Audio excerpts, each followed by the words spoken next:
Have you ever heard of a guy named John Lennox?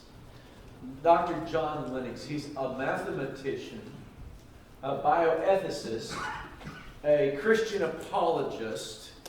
He's written a number of religious books, and I would imagine that he has debated every famous atheist in the world today. I mean, he's an amazing guy. Look him up sometime on YouTube or on the internet somewhere. Dr. John Lennox. He's, when you watch him debate, it's like watching an old grandpa debating somebody. I mean, he's just really laid back, but he's really sharp. Man, this guy is really smart. By the way, there's a lot of mathematicians who do a lot of great apologetics. Peter Stoner, Eugene Guy. These guys, I think the mathematician says, you know what? For the world to happen by chance is just a mathematical impossibility. Amen. And for all these prophecies in the Old Testament to be so detailed and to come to fruition is just a mathematical impossibility, except that the hand of God's with them. So this is a guy who's debated a lot of atheists, and he was asked one time, what's the best argument you could use to convince somebody that there's a God? And I loved his response. His response was, well, that depends on who you're talking to. And that depends on who you're talking to. He says, as someone has just lost one of their dear loved ones, talking about the fine-tuning of the universe is just not going to cut it. And, all these arguments about how do we believe and what causes belief, and how do we cause someone to believe, how do we help someone to believe. He was talking about, he was asked to go speak to a group of students. Lennox is connected with Cambridge University and Oxford and all those places, and he was asked to come speak to a group of students, and he was told, but by the way, everybody there will be an atheist. So we expect you to use your best two arguments that you have. And he thought, well, that would be the best thing to do, use your best two arguments. And he said to this atheist, he says, well, what would you consider my best argument? And he said, well, anything that deals with the problem of evil and suffering. And he said, well, that probably is our biggest challenge, is how do we deal with the problem of evil and suffering in the world? But then he also noted that when you look at Christianity, it does not avoid that question. In fact, when you look at Jesus, he comes to the earth and he embraces the idea of evil and suffering. He embraces the cross. He goes to the cross. There's no gospel without a cross. And you see Jesus suffering for us and going through pain for us. And he says, this is something that everybody has to deal with and cope with. Why would Jesus do that? He went to the cross, the emblem of suffering and shame. He died for us and went through all this. Now, in the Gospel of John, we're talking about belief. Why do people believe? Why should you believe that Jesus is Christ, the Son of God? But as we look at belief, we've also noticed the idea of unbelief. Unbelief is a subtopic here as well. And we'll continue to see these two topics in our text this morning. So we're going to be in John, the 12th chapter, and we're going to begin reading in verse 27. Now, my soul has become troubled. And what shall I say? Father, save me from this hour. But for this purpose I came to this hour. Father, glorify your name. Then a voice came out of heaven. I have both glorified it, and I will glorify it again. So the crowd of people who stood by and heard it were saying that it had thundered. Others were saying an angel had spoken to him. Jesus answered and said, this voice has not come for my sake, but for your sakes. Now the judgment is upon this world. Now the ruler of this world will be cast out. And I, if I be lifted up from the earth, will draw all men to myself. But he was saying this to indicate the kind of death by which he was to die. The crowd then answered him, we have heard out of the law that the Christ is to remain forever, and how can you say the Son of Man must be lifted up? Who is this Son of Man? So Jesus said to them, for a little while longer the light is among you. Walk while you have the light, so that darkness will not overtake you. He who walks in the darkness does not know where he goes. While you have the light, believe in the light, so that you may become sons of light. These things Jesus spoke, and he went away and hid himself from them. But though he had performed so many signs before them, yet they were not believing in him. This was to fulfill the word of Isaiah the prophet, which he spoke, Lord, who has believed our report, and to whom has the arm of the Lord been revealed? For this reason they could not believe, for Isaiah said again, he has blinded their eyes, and he hardened their heart, so they would not see with their eyes, and perceive with their heart, and be converted, and I heal them. These things Isaiah said because he saw his glory and he spoke of him. Nevertheless, many even of the rulers believed in him. But because of the Pharisees, they were not confessing him for fear that they would be put out of the synagogues. For they loved the approval of men rather than the approval of God. And Jesus cried out and said, He who believes in me does not believe in me, but in him who sent me. He who sees me sees the one who sent me. I have come as light into the world, so that everyone who believes in me will not remain in darkness. If anyone hears my sayings and does not keep them, I do not judge him, for I did not come to judge the world, but to save the world. He who rejects me and does not receive my sayings has one who judges him. The word I spoke is what will judge him at that last day. For I do not speak on my own initiative, but the Father himself who sent me has given me a commandment as to what to say and what to speak. I know that his commandment is eternal life. Therefore, I speak. I speak just as the Father told me. Here what we're going to see, and this is the overriding thing in this text that I want you to really notice, is that believing and trusting in God has to be so great that when we meet the obstacles and the trials in our life, our response is, Lord, glorify your name. Father, glorify your name. I know I'm going through this difficult time, but I want you to be glorified. Now, Jesus is going through this period of crisis and conflict. And all the forces of belief and unbelief have seemed to converge in this one section of Scripture. I mean, we have the unbelief of the Jewish leaders. We have the jealousy of Judas. On the other hand, we have the devotion of Mary and Martha and Lazarus. We have the expectation of the Greeks who have come to him. And we have the prophecy of Jesus' death, but also the expelling of Satan. It all seems to be coming together in this text. Now, I want us to notice the context. Remember the context. The context here in this section is the Greeks have come and they want to see Jesus. And they come to Philip and Philip and Andrew come to Jesus. And Jesus realizes that the Greeks have come, and so my hour has come. The time for his death has come. And as he remembers that, he begins to be troubled. Within days of this text, within days, Jesus will be dead and he will be glorified. And so he begins to be troubled. It says there in verse 1, it says, my soul has become troubled. I've become anguished. I'm distressed. I'm struggling here. You know, typically in the Gospel of John, what we've noticed is we see the deity of Jesus. And here what we see is the humanity of Jesus. Jesus isn't half man and half God. He is fully man and fully God. He has 100% of the emotions that you and I do. We experience these same things. We experience anguish. We experience distress. We experience fear. We experience these things that Jesus experiences. Distress. He's about ready to go through this physical torment.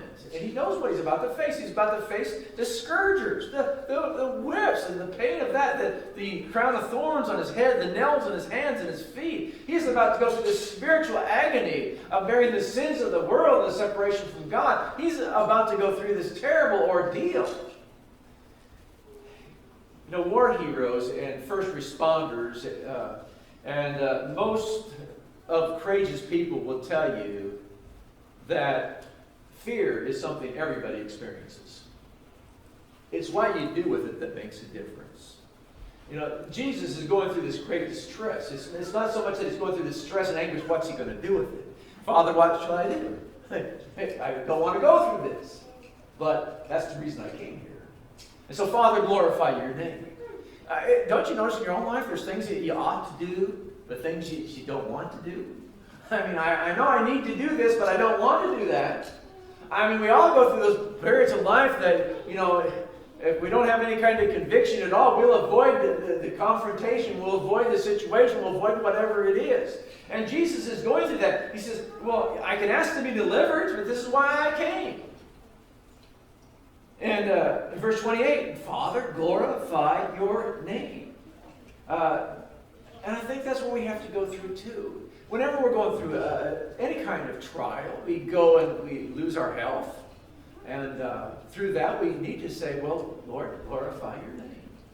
And I've noticed, I've gone to visit a lot of people in the hospital. I've noticed a lot of people going through tremendous ordeals physically. And what I've noticed is that you're going to glorify someone. You're either going to glorify the devil, or you're going to glorify the Lord, or you're going to glorify yourself, or your job, or your hobby, or your family. You're going to glorify someone. Someone's going to be glorified. Who is it?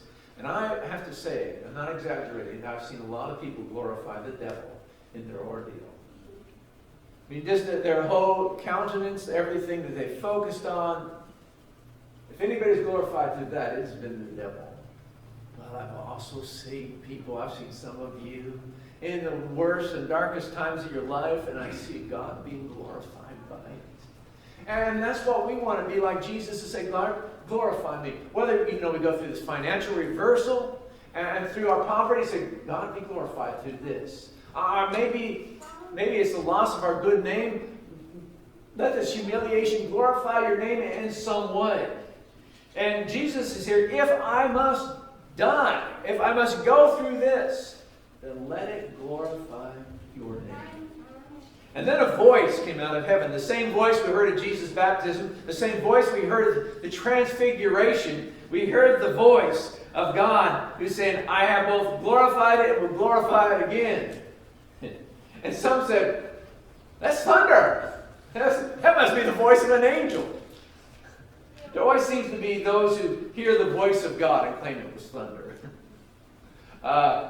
Skeptics ignore the obvious. That this is the voice of God. This is the hand of God. Oh, it's got to be something else. It's got to be something. It's got to be fun. It's got to be an angel. It can't be God. It's God. And verse 31, he says, and this voice did not come for my sake, but for yours. Now the judgment is upon this world, and the ruler of this world will be cast out. Boy, we're in some really deep water here. The depth of this, I could spend the entire sermon on this one section, and I'm not doing this. I'm trying to give you some highlights and bring out some things we can use. But, Jesus is talking about the end of Satan's reign, the ruler of this world. He's the ruler of this world, the prince of this world, because we have submitted to him, and we have made him our king. He says he's about ready to be cast out. In Luke the 11th chapter, Jesus told the story, he said, of the powerful man. He says, no one can go in and break into a strong man's house unless he first binds a strong man. Then he can go do whatever he wants. And in his ministry, and by the miracles he did, Jesus was binding Satan, and he's getting ready to throw him out ultimately from his presence and out of our lives. And we're going through this struggle right now. And he says, if I be lifted up from the earth, I'll draw all men to myself. And he said this to know what kind of death he would die. Sometimes we look at this. If I be lifted up from the earth, we think, well, as long as Jesus is preached, if we lift him up, then people will come. That's not what he's saying here at all. I think it comes from the song. The song we sing, how to reach the masses, men of every birth. For an answer, Jesus came with the key, the clue. If I be lifted up from the earth, I'll draw all men to me. Well, that's a great song. It has some good messages in it. That's not what Jesus is talking about at all. He's not talking about proclaiming the message and people will believe. He's saying, I'm going to be lifted up. And if I'm lifted up, if I'm crucified, I'll draw all men into me. And when he's talking about all men, the all men here is not all males. He's talking about all men in the sense that all people. I'm going to call all people. I'm going to reach the Jews, but I'm going to reach the Gentiles as well. I'm going to reach these Greeks. I'm going to reach men and women. I'm going to reach people of every nationality, of every language. I'm going to reach all men. All men will be drawn unto me. That's what's going to happen. If I be lifted from the earth. And they know what he's talking about. They know he's looking at his death. And this is confusing for them. And they have a reason to be confused. You know, there's always a little bit of truth in any error to make it worth listening to. You know, we think that atheists and unbelievers are just totally foolish people, but that's our conclusion. They have some evidences. They have some things they're looking at that have convinced them. And these people too have said, well, wait, how is it the Son of Man dies? Who is this Son of Man? Because no doubt they're thinking about Daniel. In Daniel, the 7th chapter, in verses 13 and 14, Daniel says, I kept looking in the night visions, and behold, with the clouds of heaven, one like a son of man was coming, and he came up to the Ancient of Days and was presented before him. And to him was given dominion, glory, and a kingdom, that all the peoples, nations, and men of every language might serve him. His dominion is an everlasting dominion, which will not pass away, and his kingdom is one which will not be destroyed. Well, Daniel talked about a time when all people would be drawn to God. But that's because there's an everlasting kingdom. How is it you're going to die? Who's the Son of Man that you're talking about? Well, he's going to have an everlasting kingdom, but he's going to die first. He's going to die first to establish this everlasting kingdom. It's amazing how well Daniel, the 7th chapter, fits into our text right here. And so the Messiah will reign, and then he begins to talk about light and darkness. And he says, walk in the light. As long as there's light, I'm going to be here for only a little while longer. So walk in the light, because darkness can easily overtake you. And that's a message for us. Take advantage of your opportunities. Take advantages of times to strengthen your faith, because there's a lot of opportunities to walk in darkness. There's a lot of negative things that are going to happen in your life to draw you away. And so look at the dark light where you can and take advantage of that. And then verse 36, we have the end of Jesus' public ministry, which is kind of amazing to me. At the beginning of chapter 13, we're going to go in the upper room. And from chapter 13 to the end of the book, Jesus is going to have a private audience for the most part. His public ministry, his public declarations are coming to an end. And so John is going to give us a little bit of commentary now. What's the commentary on this? In verse 54, therefore Jesus no longer continued to walk publicly among the Jews. On page. Good if I get on the right page. But, this looks more right. But though he had performed so many signs before them, yet they were not believing in him. So he's going to give us a commentary on their unbelief. And the first thing he says is, it's illogical. There's so many signs they saw, so many miracles they saw, and they still don't believe. And we need to recognize that unbelief is not based on an insufficient amount of evidence. Unbelief is not because there's a lack of evidence.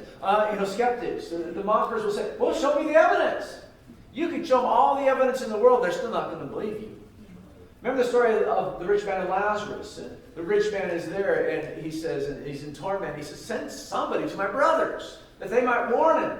And Abraham says, even if someone rises from the dead, they won't turn. They won't believe. And this is a mystery of unbelief. It is illogical. Unbelief is unbelievable. Now, we had this sermon just a few weeks ago when we looked at Lazarus, the unbelievableness of unbelief. And so he says it's illogical, but not only that, it was predicted. It was predicted in verse 38. And there's our quote from Isaiah 53. Lord, who's believed our report? And who has received the hand of God? Isaiah predicted this would happen.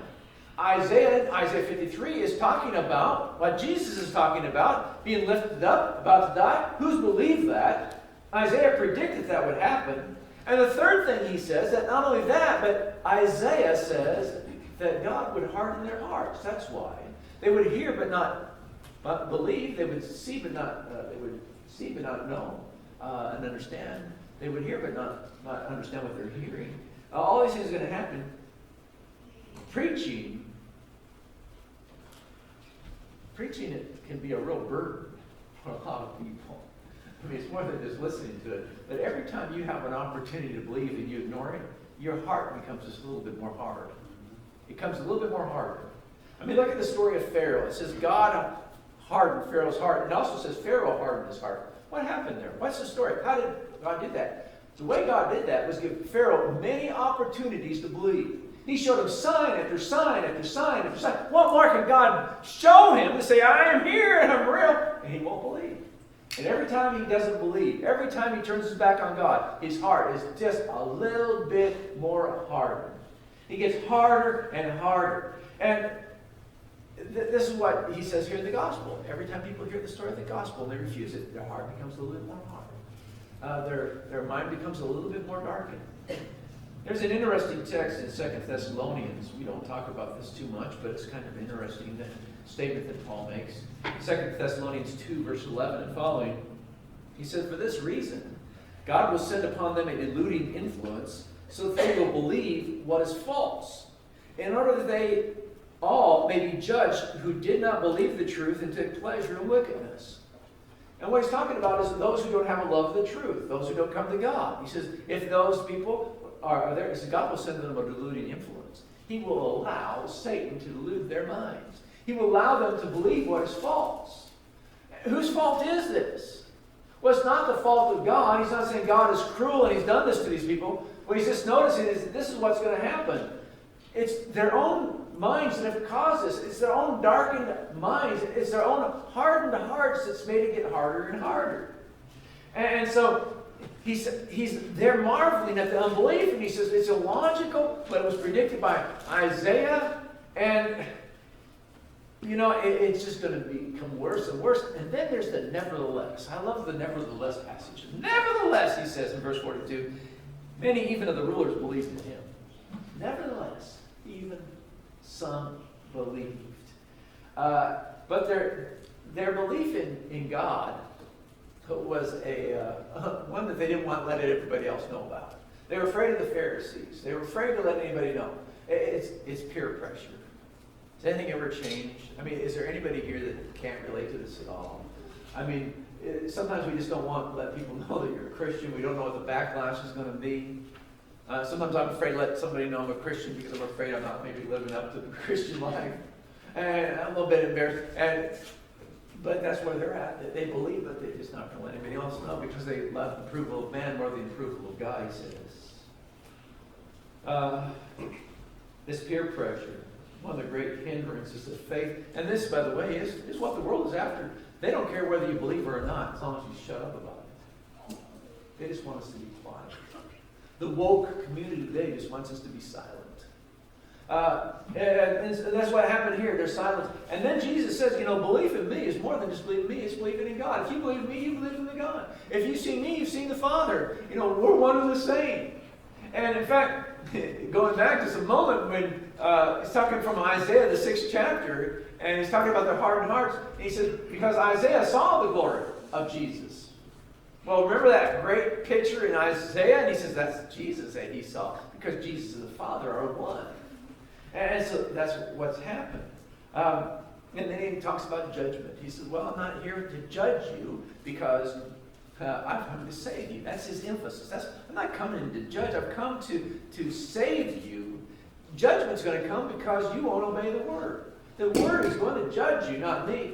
Is something he says to Nicodemus there in chapter 3. He says, I'm going to be lifted up like the serpent by Moses. And he said, and I didn't come to bring judgment, I come to bring salvation. The same idea. But people will be judged. But Jesus wants us to know it's not a subjective thing. Sometimes people rub you the wrong way, you don't like them. He says, it's not because I don't like these people. It's not because, I'm just upset with them. It's just because they won't believe. They've seen all this I've gone through, they've dealt with all, but they will not believe. And they're going to be judged. Not by me, but by my words. So here we are in this text. And the rest of the text is pretty much a summarization of his ministry. I'm going to pull back the curtain. I want you to look behind the curtain. The struggle of preaching here. You know, when you get a sermon together, I'm looking at this text and I'm thinking, okay, you just need to look at the first part of this text. There's enough in this first part of the text to talk about the humanity of Jesus and the suffering of Jesus. And yet part of this is this idea of unbelief.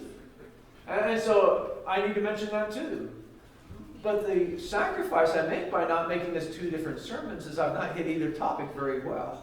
I've kind of just skipped over them a little bit. At the same time, we just talked about unbelief not too long ago. A couple weeks ago, I talked about the unbelief, and I've talked about this other aspect a lot as well. And so I don't want to belabor the point. I just want us to see the text. It reminded me of I heard of a guy that he preached through the book of Philippians. It took him a year and a half to get through the book of Philippians. So they said at the end, the people loved the preacher, but they hated Philippians.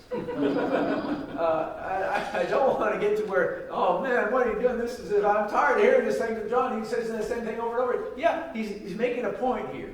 Because he wants to get us to a point where we can believe that Jesus Christ, the Son of God, and believing we might have eternal life. So we look at this problem of belief and unbelief, and also we look at the idea of humanity, the humanity of Jesus. We don't have a high priest who can't sympathize with our weaknesses, because he was tempted in all things just like unto us, and yet without sin. Jesus knows the struggles we go through. He knows the trials, and he sympathizes with us. And because Jesus sympathizes with our weakness, I need to sympathize with people in their weakness, and that's a challenge. When people are going through their testing of faith, I need to be sympathetic and reaching out to them, understanding what they're going through. And through all of it, to be able to say, Father, let this glorify your name. And if I get anything from this text, that is it. To look at my struggles and say, I can't let this get me down. I got to walk in the light while I've got an opportunity. And whatever trial, whatever stressful, difficult situation I'm going through, I've got to say, Father, glorify your name. Well, this is a summarization before we get up to the upper room in chapter 13. That we take that one idea home. That we should have enough faith that no matter what trial, what crisis we're going through, we can still say, Father, glorify your name.